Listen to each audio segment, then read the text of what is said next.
Hi, this is Dan Collins, live from the Las Vegas Traders Expo. We have a real treat for you right now. Joining me now is Dan Gramza from Gramza Capital Management.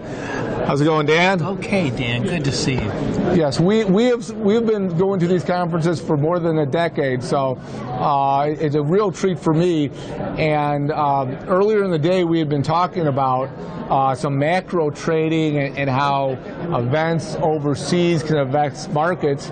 And Dan just mentioned that crude oil, and actually the energy complex itself, is really having some interesting setups right now. Dan, why don't you explain what you're seeing? Well, I guess, Dan, let's start with crude oil. First, I've been bearish on crude oil for a long period, actually a number of weeks, months actually, because of the global supply situation. And right now, this last week, we know we had these sanctions against Iran. Okay, well, let's think about that. Saudi Arabia has about 2 million excess barrels right now of production they can release out there. Russia has hinted and said they're going to increase their production. Other countries have decided to do the same thing. So the Iranian situation is not really impacting global supply. That's one issue. So we have plenty of supply. Let's look at demand side. China is slowed down a little bit. China's the one, we export quite a bit to China actually right now in crude oil.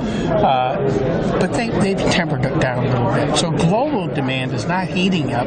Global supply is, and therefore I'm just not bullish on that market. Now, we are approaching levels that we could see some buying coming in. Between $58 and $60 a barrel would be a logical spot for that.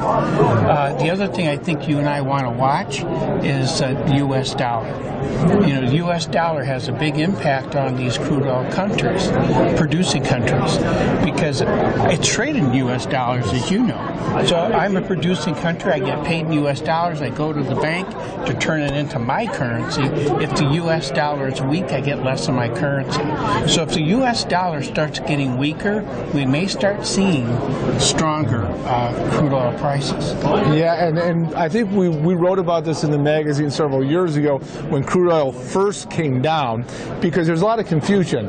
It's true that there's not a complete negative correlation between crude oil and the dollar, but crude oil is priced in dollars, so it was that strong dollar back in, I would think it would be about 2014, when crude oil came down from above 110 to all the way down to the $40 level, that it was that strong dollar that allowed it to go down. If it wasn't strong, it couldn't go down. So what is the U.S. dollar allowing crude oil to do right now? I think right now the dollar is strong enough that we're not seeing that play like you're talking about. That's a very good example, Dan. So there, I don't think it comes into play.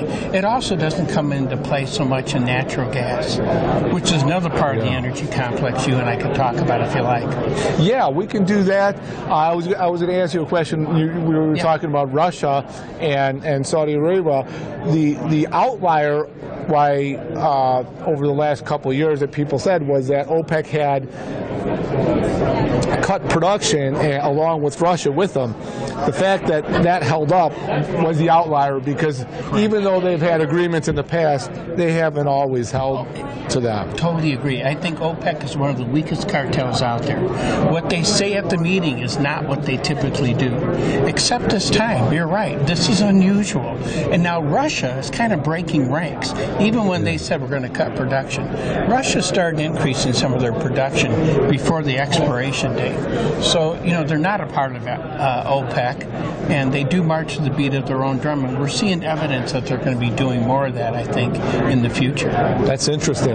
You know, we're going to take a little bit of a break, but we're going to be back with Dan Gramza to talk about natural gas, to talk about Forex, and to talk about the recent volatility. This is Dan Collins, live at the Las Vegas Traders Expo.